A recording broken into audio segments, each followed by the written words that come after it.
안녕하십니까? 만나서 반갑습니다. 오늘 여러분들과 함께할 강사 김효철 인사드리겠습니다. 오늘 저는 여러분들과 아름다운 인간관계와 행복한 인생 만들기에 대해서 함께 하도록 하겠습니다.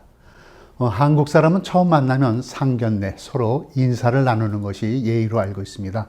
저는 KBS 언제나 청춘 인간극장 아침마당 전국 노래자랑 이와 같은 곳엔 한 번도 나온 적이 없는 김효철 다시 한번 인사드리겠습니다. 예, 그렇습니다. 좀 편안한 분위기를 만들기 위해서 말씀드렸습니다. 그런데요, 제가 이렇게 나와서 활동을 하다가 보니까 어디선가 전화가 왔어요. 그 전화가 어디서 왔냐면 바로 여기서 왔습니다. 혹시 아시겠어요? 예, 맞습니다. 황금연못 여기에서 연락이 왔습니다. 그래서 지금 저는 한 3년째 여기서 방영 중에 있습니다. 예, 맞아요. 저죠.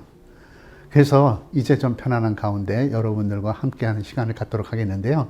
먼저 오늘 강의에 대해서 말씀드리면은 이 강의는 노후 준비 제공자에 대한 금지 행위가 있습니다. 저는 여러분들과 함께 강의하는 데 있어서 절대 금품을 수수할 수 없다는 것을 먼저 말씀을 드리고, 두 번째, 한국에는 노후준비지원법이라는 법이 있습니다. 여기에서 2조 2항에 보면은 노후준비 서비스 영역이 있는데 재무, 대인관계, 여가, 건강에 대해서 이야기를 할 수 있습니다. 그러므로 저는 오늘 많은 이 네 가지 영역 가운데 대인관계에 대한 영역을 말씀드리려고 합니다. 저는 지금까지 살아오면서 수없이 많은 과정 중에서 여러분들에게 꼭 드리고 싶은 말씀이 있습니다. 자, 혹시 이것이 무엇인지 아시겠습니까? 예, 맞습니다. 민들레입니다. 내 인생의 모토는 영국 속담에 나오는 민들레는 화단을 고집하지 않는다라는 그 모토를 가지고 지금까지 살아왔습니다. 왜 민들레는 화단을 고집하지 않을까요? 그 민들레는 어느 척박한 땅에 떨어져도 자연스럽게 들어가서 그 강한 생명을 가지고 꽃을 피우고 있습니다. 그런가 하면은 어디에 얽매이지 않고 자유롭게 날아다닐 수 있는 것이 바로 민들레입니다. 이와 같은 삶을 저는 지금까지 살아오고 있으면서 여러분들에게 그와 같은 삶을 한번 에너지를 나눠드리고 싶습니다. 자, 저는요, 퇴직을 하고 나서 지금까지 수없이 많은 일들을 하고 있습니다. 그 중에 이 프로필에 나와 있는 가장 중요한 핵심 키워드는 저는 이렇게 생각합니다. 위대한 나의 발견. 이것이 지금의 내가 있게끔 만들어준 내가 아닌가 하는 그런 생각을 해오고 있습니다. 혹시 여행 좋아하세요? 예, 좋습니다. 여러분들을 위해서 제가 특별히 여행을 초대하고 여행에 모시고 가려 합니다. 그 여행은 뭐냐? 이 자리에서 함께 갈 수 있는 여행은 뭐가 있을까요? 맞습니다. 추억 여행입니다. 그럼 함께 저랑 같이 추억 여행을 떠나보도록 하겠습니다. 혹시 기억나시는지 모르겠어요. 예, 맞아요. 우리들 어렸을 때 초등학교, 즉 그 당시는 국민학교라고 했던 국민학교 입학할 때 모습이었습니다. 우리는 그때 왼쪽 가슴에 뭐를 달았죠? 그렇죠. 손수건을 어머니들이 달아줬을 겁니다. 왜 어머니는 이 왼쪽 가슴에다 손수건을 달아줬죠? 그렇죠. 맞아요. 코를 닦으라고 했습니다. 자, 그러면 한 번 더 가겠습니다. 이게 뭘까요? 바로 우리들 교실의 모습입니다. 한 반에 몇 명이나 있었을까요? 예, 60명 아니에요. 70명 아니에요. 80명이 넘는 그 학생들이 바글바글 했던 것을 우리는 기억하고 있을 겁니다. 이 당시에 전 세계에서 국민학교 학생 수가 제일 많았던 나라가 우리나라였고, 그 가운데서도 최고로 많았던 학교가 10,000명이 넘었다고 합니다. 이게 뭘까요? 그렇죠. 우리들 어렸을 때 뭐냐면 배급을 받았던 우유라든가 밀가루라든가 옥수수 가루를 배급받던 그 기억이 떠오를 겁니다. 그리고 우리들이 언젠가 학교에 갈 때 모습입니다. 버스 타봤을 때 기억나세요? 그렇죠. 버스 안내양이 우리한테 이렇게 꽉꽉 차가지고 했던데, 지금 버스가 이렇게 타는 모습을 거의 볼 수가 없었을 겁니다. 자, 이것이 아마 우리들 기억에 떠오를 건데, 이건 뭘까요? 그렇죠. 장발, 미니스커트 단속이었습니다. 우리 신체를 가지고 법으로 따졌던 그런 시대가 있었습니다. 자, 그러면 이 젊은 아이들이, 어린 아이들이 어떻게 됐습니까? 맞아요. 늙었습니다. 이게 누구냐? 바로 우리들이라는 것입니다. 우리들이 어렸을 때 그 모습에서부터 지금 70, 60, 이렇게 나이가 들어서 됐습니다. 그러면 이 나이 드신 분들이 지금 어디에 가 있을까요? 맞습니다. 여기 있습니다. 여기 어디죠? 탑골공원 맞습니다. 자, 이 탑골공원에 이 많은 노인들이 퇴직하고 은퇴하고 나이가 들어서 여기 와 있는데 하루에 이 탑골공원, 종묘공원 앞에 몇 명이나 왔다 갈까요? 제가 종로 3가 역장님한테 찾아가서 말씀을 드려봤습니다. 역장님, 여기는 하루에 도대체 사람들이, 어르신들이 얼마나 많이 오십니까? 하고 여쭤봤더니요. 하루에요. 18,000명에서 22,000명이요. 여기로 오고 간다는 거예요. 여기는 사진이 나와 있지 않지만요. 추운 겨울이라든가 비가 올 때면요. 종로 3가 지하가 꽉 찹니다. 자, 그러면 여기는 선생님들한테 하나 물어보겠습니다. 주민등록상 우리나라 100세 이상 인구는 과연 몇 명이나 될까요? 예, 몇 명이요? 3,000명? 2,000명? 그렇게 많을까요? 자, 그러면요. 한번 계산해 보도록 하겠습니다. 함께 보도록 하겠습니다. 자, 80세 이상 주민등록상 인구 등록된 것을 보니까 행정안전부에서 통계청하고는 약간 차이가 나는데 이 숫자를 보면요. 어떻게 차이가 나냐면 이렇습니다. 100세 이상 2018년도 숫자가 어떻게 됩니까? 바로 17,943명이라는 숫자가 있습니다. 이렇게 많은 지금 100세가 넘는 인구들이 우리나라에 계시다는 것입니다. 1998년도 자식이 부모님을 모셔야 된다라고 이렇게 통계가 나와 있는데 90%가 당연히 부모님을 모신다고 생각을 했었습니다. 그리고 나서 이제 2010년도에 들었으니까 어떻게 됐냐? 자식이 부모님을 모셔야 됩니다라고 이야기했던 그 내용을 보니까요. 36%로 뚝 떨어지는 거예요. 여기 계신 선생님들 한번 생각해 보세요. 나는 자식이 나를 반드시 꼭 모셔야 된다고 생각하시면 손 한번 들어보시기 바랍니다. 아니죠? 맞아요. 다들 지금은 그렇게 생각하지 않는 거예요. 그러면 지금으로부터 10년 전에 36%였다면 지금은 2020년. 여러분들은 지금 어떻게 생각할까요? 지금은 과연 몇 프로나 될까요? 맞습니다. 지금은 20%가 채 안 됩니다. 이와 같은 시대를 가리켜서 우리는 뭐라고 얘기한다? 같이 한번 읽어볼까요? 맞습니다. 셀프 부양 시대. 스스로 자신을 알아서 나를 모시면서 살아야 되는 이런 시대에 우리는 살고 있는 것입니다. 저는요, 이때마다 생각나는 게 하나 있습니다. 뭔지 아세요? 이게 뭐죠? 맞아요. 늙은 호박이에요. 이 늙은 호박을 볼 때마다 저는 이 시가 꼭 생각이 나는 게 하나 있습니다. 뭐냐? 노랗게 꽃필 때는 눈길 한번 주지 않더니 누렇게 익으니 모두들 좋아하네. 늙어서 사랑받는 건 너밖에 없다. 나도 너처럼 익어가고 싶다. 아, 맞아요. 여기 계신 분들 감동하고 계신데 맞아요. 나도 이렇게 정말 푹 잘 이렇게 늙어가고 싶은 것이 제 모습입니다. 자, 그러면요. 이걸 한번 같이 보도록 하겠습니다. 이게 뭘까요? 1982년도 미국 워싱턴 잡지에 나왔던 것인데 이때쯤 태어나는 아이들은 몇 세까지 살 수 있다? 100세까지 살 수 있다라고 얘기했습니다. 아마 여기 계신 선생님들의 자제분이 거의 이 정도 되는 나이라고 생각합니다. 그런데 2015년 타임즈에는 뭐라고 나오느냐? 이때쯤 태어나는 아이들은 142세까지 산다라고 얘기했습니다. 이건 뭡니까? 49, 82, 33. 바로 49는요, 우리나라 웬만한 기업이라든가 직장의 평균 퇴직 연령이 49세랍니다.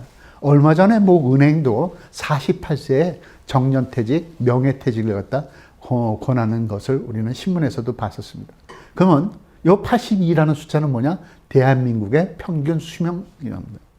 그러면 요 나머지 수에서 봤었을 때 우리는 적어도 2명 중 1명은 쉴 수 없는 노인으로 살아갈 수밖에 없는데 이것이 뭐냐? 우리는 퇴직하고 나서 적어도 33년. 다시 말씀드리면요. 100세 인생에서 은퇴하고 나서 우리는 40년을 어떻게든지 살아야 된다는 것입니다. 그러다가 보니까요. 이제 유엔에서 이제는 그렇게 생각하면 안 되겠다. 나이에 대해서 다시 평균 연령 기준을 잡아야 되겠다라고 생각하고 있습니다. 이것이 뭐냐? 0세에서 17세까지를 우리는 그냥 똑같이 미성년자다. 이렇게 얘기합니다. 그 다음에 18세에서 65세까지를 우리는 청년이라고 이제 칭하자. 그리고 66세에서 79세를 갖다가 중년. 그 다음에 80에서 99세를 노년, 100세 이상을 장수노인이라고 하자라고 한다면 여기 계신 선생님들은 지금 어떻게 여기에 속합니까? 맞아요. 바로 청년입니다. 나이에 대한 개념을 바꾸는 것도 중요하지만은 먼저 퇴직하고 은퇴하고 나서 우리는 어떻게 살아갈까 이것이 더 고민일 거라고 생각을 합니다. 자, 선생님들 퇴직하고 나서 나에게서 사라지는 것이 크게 5가지가 있습니다. 첫 번째, 뭐가 사라지느냐? 권력이 사라집니다. 이 권력이라는 것은 명함입니다. 어저께까지만 해도요, 나는 기업의 부장, 임원이었어요. 그러나 오늘 나는 누군가를 만났을 때 그 명함은 아무 쓸모가 없어지는 것입니다. 그리고 두 번째 사라지는 것이 무엇이다? 바로 월급입니다. 그리고 세 번째 사라지는 것이 무엇이다? 바로 전문성입니다. 어저께까지만 해도 나는 그 회사에서 전문직으로서 그 역할은 나가 최고였습니다. 그러나 오늘부터 나는 그것이 아무 소용이 없게 됩니다. 그 다음에 네 번째 사라지는 것이 뭐다? 대출입니다. 내가 은행에 가서 1억을 대출을 받았을 때 서류를 꾸미라고 해서 꾸밉니다. 그리고 났더니 은행 직원이 나한테 뭐라고 그럽니까? 이렇게 얘기를 해요. 선생님, 그러면요, 재직증명서 한 통 갖다 주시겠습니까? 저 퇴직했는데요. 그러니까요, 은행 직원이 뭐라는 줄 아세요? 서류를 앞으로 잡아당기면서 이거 안 되는데요. 이만큼 못 해드리는데. 이러는 거예요. 그 다음에 뭐다? 5번째 사라지는 것이 갈 곳이 없다라는 것입니다. 즉, 어저께까지만 해도요, 나는 누군가를 쉽게 불러서 만날 수 있었지만요, 퇴직하고 시간이 갈수록 전화를 걸 수 있는 사람이 사라진다는 거예요. 망설여진다는 거예요. 그래서 저는요, 많은 곳에 가서 이 강의를 할 때마다 이야기를 합니다. 정말 준비 없이 맞는 퇴직의 경로는 두려움이 됩니다. 어떻게 되겠지라고 얘기하는데요, 절대로 준비하지 않은 퇴직은요, 절대로 어떻게 되지 않습니다. 그래서 저는 이렇게 얘기합니다. 정말 힘들면은요, 먼 끝을 보지 말아라. 오직 앞만 보고서 한 걸음 한 걸음 내가 갈 길을 향해서 걸어가십시오. 그러다 보면 어떻게 된다? 나는 어느 사이에 목적지를 향해서 한 걸음씩 한 걸음씩 다가갈 수 있는 나의 모습을 볼 수 있을 것이다. 이렇게 얘기를 합니다. 그래서 퇴직이 뭐냐? 이러한 이야기를 했었을 때 막연하게 생각하는 퇴직과 우리가 진짜 필요한 퇴직에 대한 의미를 알아두셔야 될 것이 있습니다. 첫 번째, 퇴직이라는 것은 무엇이냐면 바로 이겁니다. 그냥 앞에서 우리는 이제 앞으로 집에서 그냥 쉬라는 것이 아닙니다. 달라진 방식으로 이제 우리는 제2의 인생을 살라는 이야기입니다. 그래서 첫 번째, 이 퇴직이라는 것은 사건으로서의 퇴직입니다. 즉, 나의 인생에 있어서 이 퇴직은 하나의 사건이라는 것이에요. 그리고 두 번째는 뭐다? 역할로서의 퇴직입니다. 나는 어느 직장에서의 나의 역할이 거기서부터 사라지는 거예요. 그리고 세 번째는 뭐냐면 내 인생에 있어서 그 모든 과정으로부터의 퇴직이라는 겁니다. 그러므로 저는 이 퇴직에 대한 것을 제대로 짚고 넘어가야 된다고 생각을 합니다. 그것은 뭐냐? 내 인생에서 일막은 끝났다라는 것입니다. 그러므로 이제 제2의 인생을 살아야 되는데 어떻게 살아야 된다? 바로 변화가 필요하다는 것입니다. 삶의 방향을 전환하는 것이 무엇보다 중요하다는 것입니다. 은퇴 후에 나에게 남아있는 시간, 8만 시간이라는 시간을 어떻게 보낼 것이냐 하는 것입니다. 사진 중에서 특별히 명화가 하나 있을 겁니다. 명화가 뭐가 있습니까? 바로 이겁니다. 이게 뭐죠? 밀레의 이삭죽기죠. 대개도 퇴직을 하면요, 돈을 절약하려고만 하는데 절약이 중요한 것이 아니라 이삭죽기를 잘해야 한다는 것입니다. 즉, 내가 이제 조금씩 돈을 모을 수 있는 것들이 뭐가 있는가에 도전을 하셔야 된다는 것입니다. 저는요, 은퇴하고 나서 여러 가지 다방면에서 혼자 머물렀던 것은 아니었습니다. 따라서 뭐냐면은 제 인생에서 먼저 예그레나 행복 아카데미라는 이러한 단체를 하나 설립을 했습니다. 그리고 두 번째 뭐냐면은 바로 한국노인인력개발원과 서울시 50플러스 재단의 직업소양 강사가 됐습니다. 그리고 또 하나는 뭐냐면 바로 국민연금공단 민간 강사가 되었습니다. 이 이야기는 뭐냐면요, 우리는 명함이 나를 통해서 나를 알리는 이런 시대를 살고 있습니다. 그러니까 여기 계신 선생님들도 우리에게 가장 중요한 것은 뭐냐면 꿈의 명함을 만들 수 있는 그러한 삶을 살아가시기 바랍니다. 도전하라는 얘기입니다. 노후 준비 설계의 중요성에 대해서, 노후 설계 설계의 필요성에 대해서 한번 생각을 해보자는 얘기입니다. 고양이를 붙잡으려면 어디를 잡아야 되겠습니까? 예, 맞습니다. 고양이를 잡으려면 목덜미를 잡아야 되겠죠. 그러면 토끼를 잡으려면 어떻게 되겠습니까? 그렇죠. 귀를 잡아야 되겠죠. 그러면 사람을 잡으려면 어떻게 되겠습니까? 맞습니다. 마음을 잡아야 되겠죠. 그러면 노후 준비를 잘 하려면 어떻게 되겠습니까? 그렇죠. 바로 서비스를 잘 봐야 됩니다. 이 서비스를 받는다는 것이 어디에 가서 서비스를 받느냐 이거에 대해서 좀 말씀을 드리겠습니다만 노후 준비의 필요성에 대해서 말씀을 드리면 자, 왜 노후 준비가 필요할까? 여기에 대해서 말씀드리면 바로 이겁니다. 기의 수명이 길어졌다라는 것입니다. 그리고 두 번째는 뭐냐? 바로 누가 해야 되느냐 하는 것입니다. 은퇴를 앞둔 중년 장년뿐만 아니라 대한민국 사람이라면 누구나 다 이제 준비를 하셔야 된다는 것입니다. 그리고 세 번째, 그러면 언제 시작해야 되느냐? 나는 늦었다가 아니라 지금 알았다면 지금 즉시 하는 것이 최적기라는 것입니다. 그러면 이제 네 번째, 무엇을 준비해야 되겠습니까? 라고 물어보시는 분들이 계신데요. 바로 이거죠. 바로 노후생활자금, 건강, 그 다음에 여가활동, 대인관계 등 이런 거에 대해서 우리가 준비를 하셔야 됩니다. 그리고 다섯 번째 뭐다? 어떻게 준비해야 되느냐 하면 나의 노후 준비에 대한 바로 검토를 하셔야 됩니다. 그리고 이제 계획을 세워서 꾸준히 실천해 나가는 것이 무엇보다 필요합니다. 그러면 이런 것을 막연하게 어디서 준비를 해야 되느냐, 도움을 받아야 되느냐 이런 생각을 하실 수 있을 것입니다. 바로 그것은 뭐냐? 전문기관입니다. 국민연금공단이라든가 생애설계 교육기관이라든가 50플러스 재단이라든가 이런 곳에서 노후 준비 서비스를 받을 수 있다는 것입니다. 생애 설계를 어떻게 준비하고 실천하느냐에 따라서 그 사람의 미래는 축복이 될 수도 있고 재앙이 될 수도 있는 것입니다. 자, 인간관계와 의사소통에 대해서는 많은 강사님들이 얘기했을 겁니다. 그런데 저는 이 내용에 대해서 조금 드리고 싶은 말씀이 있습니다. 미래는 생각하는 사람이 아닌 행동하는 사람의 것이다라는 것입니다. 저는요, 생각과 행동에 대한 이야기를 하겠습니다. 우리는 생각이라는 것은 1톤의 생각을 하는 것보다는 단 1g의 행동이 더 소중하다는 것입니다.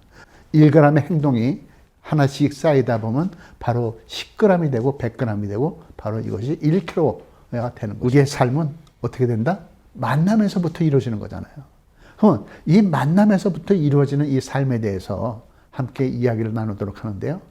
병에 물이 담겨 있으면 우리는 그걸 뭐라고 얘기합니까? 맞아요. 물병이라고 그러죠. 그러면 꽃이 담겨 있으면 꽃병, 통에 물이 담겨 있으면 뭐라고 그러죠? 물통이라고 그러죠. 그러면 쓰레기가 담겨 있으면 쓰레기통이라고 그러죠. 그렇죠. 그러면 우리가 이야기할 때 그릇에 밥을 담으면 밥그릇이라고 얘기하고 국이 담겨 있으면 국그릇이라고 얘기하고 김치가 담겨 있으면 김치그릇이라고 얘기합니다.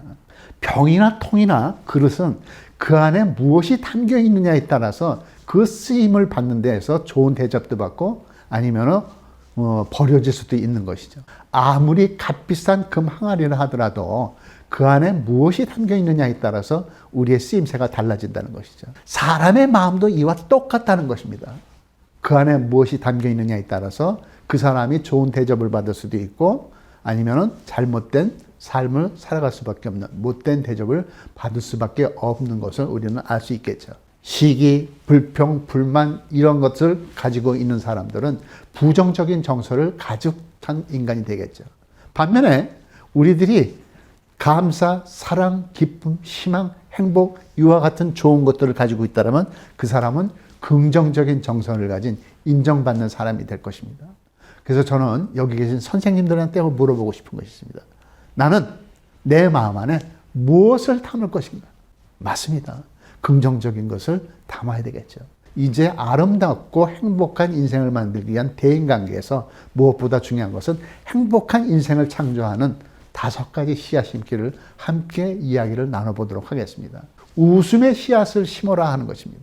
얼굴과 낙하산과 주먹의 공통점이 있습니다. 뭘까요? 펴져야 산다는 것입니다. 얼굴도 펴져야 살죠. 낙하산도 펴져야 살죠. 주먹도 펴져야지 옆에 있는 이웃을 붙잡을 수 있는 것입니다. 그런데요, 많은 사람들에게 물어봤습니다. 왜 웃지 않습니까? 라고 물어봤어요. 그러자 이분들 이야기가 그래요. 하는 얘기가. 웃을 일이 없어요. 사는 게 힘들어요. 사람에 시달려서 그래요. 이렇게 얘기하는 것이 거의 대부분의 사람들입니다. 우리의 얼굴은 복을 담는 그릇이라고 얘기합니다. 그런데 이 복이 아무리 나에게 온다고 해도 오만상을 쓰고 인상을 찌푸리고 우울하게 찌그리고 있으면 어떻게 되겠는가? 복이 아무리 들어간다 하더라도 흘러내릴 수밖에 없겠죠. 요 양미간을 가리켜서 우리는 뭐라고 얘기한다? 바로 복이 들어오는 입구다 얘기합니다. 그러면 이 미간에서 이 인중을 향해서 내려오는 것을 우리는 뭐라고 한다? 복이 내려오는 길이라고 합니다. 그러면 입은 뭐라 그럴까요? 바로 우리가 얘기하는 복을 담는 그릇입니다. 우리가 입그림만 살짝 올려도 되지만요. 아름다운 인간관계와 행복한 인생을 만드는 데 있어서 이 웃음의 원리가 있습니다. 마음이 즐거우면요. 우리 얼굴 표정이 부드럽게 변합니다. 그러면 그 얼굴은 어떻게 된다? 웃는 얼굴이 됩니다. 이 웃는 얼굴은요, 다시 표정을 부드럽게 만들어지고요. 또 그러면 마음이 즐거워집니다. 이게 선순환돼 가지고 우리의 얼굴을 바꿔주는 것입니다. 행복한 인생을 만들기 위해서는 반드시 바꿔야 될 것이 있는데 그게 뭐다? 표정을 바꾸라는 것입니다. 우리 표정이 바뀌면요, 우리의 인생이 바뀌는데요. 입꼬리만 1, 2cm만 올려도요, 우리의 인생이 뭐다? 20%가 바뀐다고 합니다. 세상이 아무리 나를 힘들게 해도 웃는 일을 절대 포기하지 말자라는 것입니다. 자, 그러면 두 번째 씨앗이 있습니다. 칭찬의 씨앗을 심어라 하는 것입니다. 이게 뭐죠? 양파예요.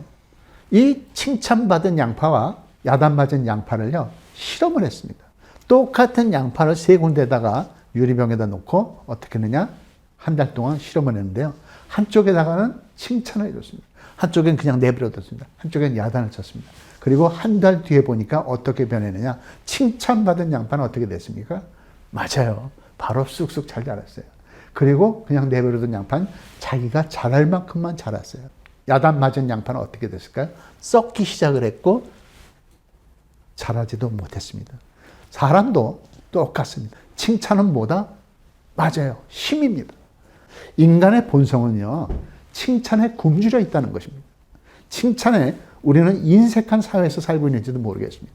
가정에서 우리는 어렸을 때 과연 부모님으로부터 얼마나 많은 칭찬을 받았는가. 이 칭찬은 엄청난 잠재력을 가지고 있습니다. 옆에 있는 짝꿍이랑 한번 아까 같이 가위바위보를 한번 해보겠습니다. 예, 준비하시고, 예, 가위바위보, 예, 좋습니다. 자, 그러면 이번에는요, 이기신 분이 짝꿍 얼굴을 바라보시면서 칭찬을 한번 해주시기 바랍니다. 이렇게 긍정적으로 칭찬하는데 우리는 남을 칭찬하는 것도 좋지만 때로는 자기 자신을 칭찬하는 것도 필요하겠죠. 이제 세 번째 씨앗을 심기 위해서 무엇을 심어야 되는가? 한번 같이 보도록 하겠습니다. 긍정의 씨앗을 심어라 하는 것입니다. 에모토 마사루라는 일본에서 물을 연구한 학자를 너무나 잘 알고 계실 겁니다. 똑같이 흐르는 물을 가지고 한쪽에다가는 긍정적인 말, 감사의 말, 좋은 말을 해주고 한쪽에다가 욕을 하고 흉을 받습니다. 그러자 어떻게 되느냐? 그리고 나서 급속 냉동을 시켰더니 칭찬을 받은 좋은 이야기를 들은 긍정의 말을 들은 이 물은 아주 아름다운 정육각형의 결정체를 이룬 반면에 욕을 먹은 물은 어떻게 됐다? 썩었다. 예, 잘 알았습니다. 자, 그러면요. 사람의 몸에는 물이 몇 프로요? 그렇죠. 70%가 물입니다. 그럼 우리는 걸어 다니는 물통인데 이 물통에다가 우리가 욕을 하고 야단을 치면 어떻게 될까요? 썩어요. 맞습니다. 말에는 놀라운 힘이 있다는 겁니다. 이 말은 뭐냐? 바로 각인력, 견인력, 성취력이 있다는 것입니다. 이렇게 얘기하면 좀 딱딱하고 재미가 없고 지루할 줄 몰라요. 그러면 이 얘기를 한번 해드릴게요.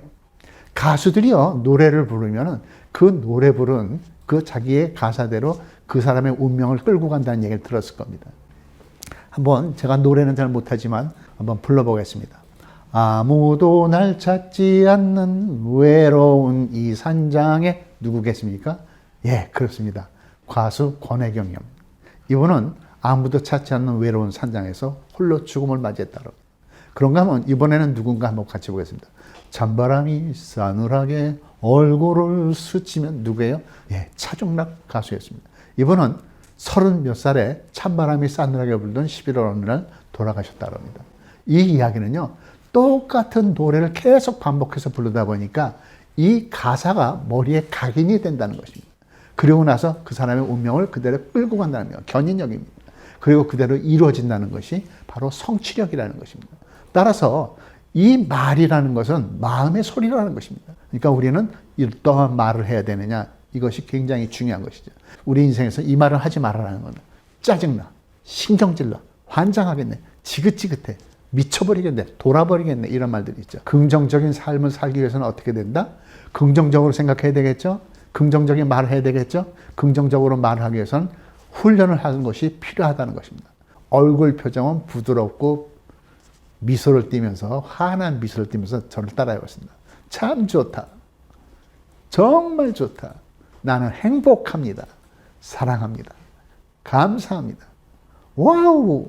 나는 내가 정말 좋아요. 나에게 꼭 해주고 싶은, 지금까지 살아오면서 내 삶에서 꼭 해주고 싶었던 긍정적인 말이 있다면 그 말 한 가지를 한번 써보십시오. 적어보십시오라고 얘기했어요. 그리고 나서 그것을 한번 함축해 보니까요. 크게 3가지더라고요. 지금까지 잘 살아왔어. 난 최고야. 그렇죠. 그래, 나는 할 수 있어. 열심히 살자. 그래, 나는 할 수 있어. 열심히 살자. 마지막으로 걱정하지 마. 잘하고 있으니까. 그리고 나를 토닥토닥 한번 안아주세요. 나를 위로해 주시고 나를 칭찬해 주시고 나에게 행복, 긍정 에너지를 주시기 바랍니다. 이러한 것이 어우러졌을 때 우리는 행복한 인생을 만들어낼 수 있는 것입니다. 저는 선생님들에게 기죽지 말라는 의미에서 이렇게 말씀드리겠습니다. 뭐다? 긍정의 힘을 키우는 자존감 존재 선언을 저와 같이 함께 해보겠습니다. 하나하나 저를 따라서 한번 큰 소리로 해주시기 바랍니다. 나는 소중하고 사랑스러운 존재입니다. 예, 좋습니다. 나는 지금까지 최선을 다해 살았습니다. 나의 존재는 정말 멋집니다. 그리고 그건 사실입니다. 맞아요. 선생님들 지금까지 너무너무 잘 살아왔어요. 이건 정말 사실이잖아요. 지금까지 잘 살아왔잖아요. 기죽지 말아야죠.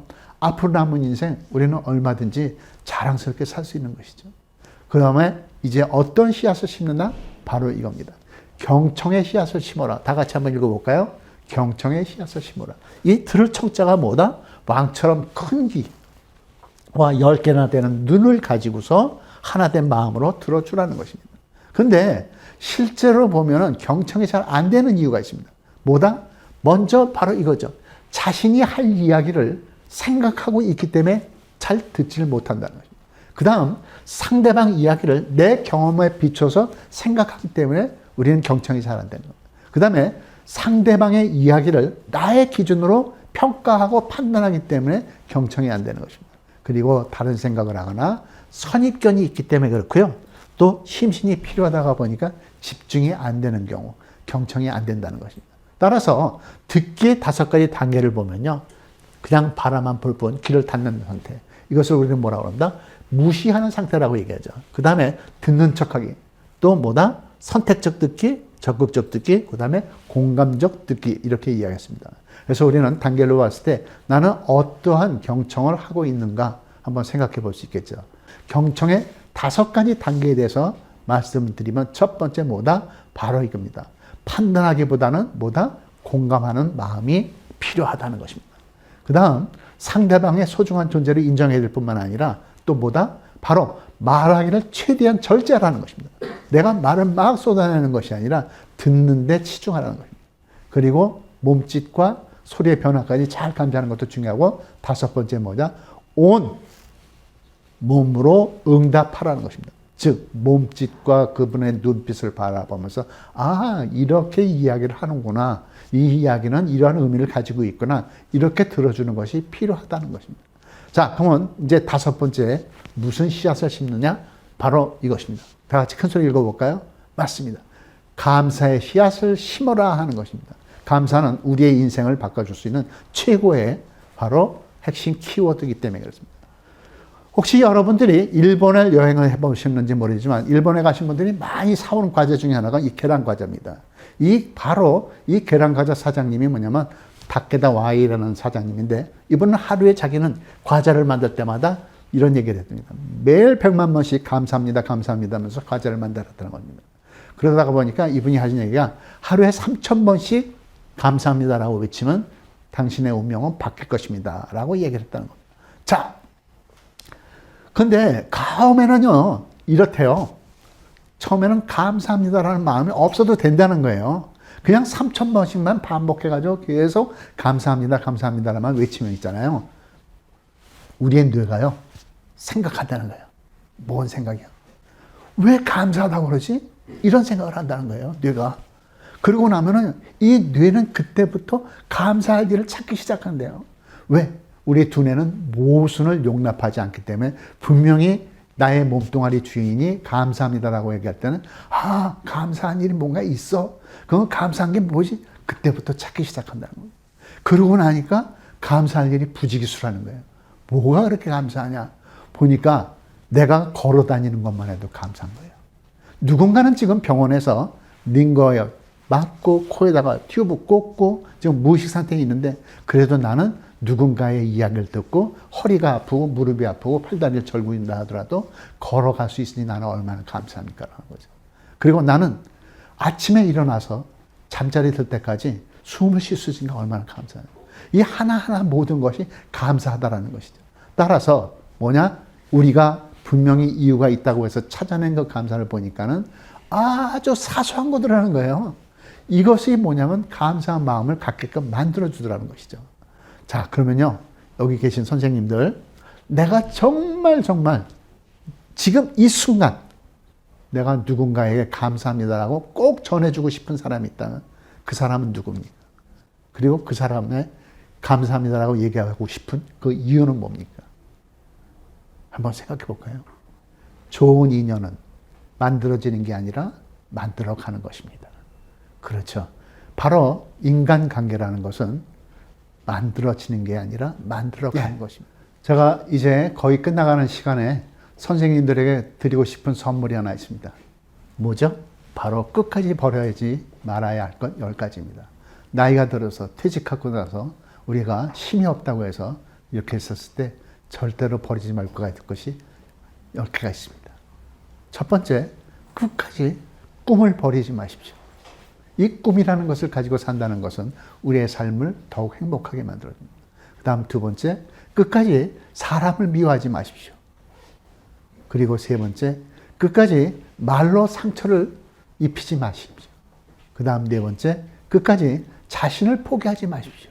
아무리 힘들다 하더라도 우리가 포기하는 순간 나는 폐인이 되는 것입니다. 그리고 다섯 번째, 끝까지 죽는 소리를 내지 마십시오. 그리고 이제 우리가 나머지 5가지를 보면 끝까지 어두운 생각을 하지 마십시오. 이 어두운 생각은 나의 삶을 끝내 어둠의 길로 가게 만들 수도 있습니다. 그리고 끝까지 마음을 닫지 마십시오. 그 다음 8번째, 끝까지 일을 손에서 놓지 마시라는 것입니다. 그리고 끝까지 남을 원망하지 마십시오. 그 다음에 마지막으로 잠자리까지 바로 고민을 가지고 가지 말라는 것입니다. 자, 요 하나하나 한번 짚어보시면서 한번 생각해 보시기 바랍니다. 자, 그러면 저랑 같이 한번 이제 함께 읽어보도록 하겠습니다. 같이 한번 읽어볼까요? 예. 우리 사이에 오가는 건 말이 아니라 뭐요? 마음이었으면 좋겠습니다. 예, 그렇습니다. 우리가 살아가는 데 있어서 이 겉으로 드러나는 말이 아니라 마음으로 오갔으면 좋겠습니다. 한 것입니다. 이상 여러분들과 함께 한 김여철 여기서 마치도록 하겠습니다. 예, 감사합니다. 네. 선생님들이 지금까지 제 강의를 들으시고 노후 준비 교육 만족도 조사를 QR코드로 하고 있습니다. 혹시 모르시는 분은 먼저 말씀드리겠는데요.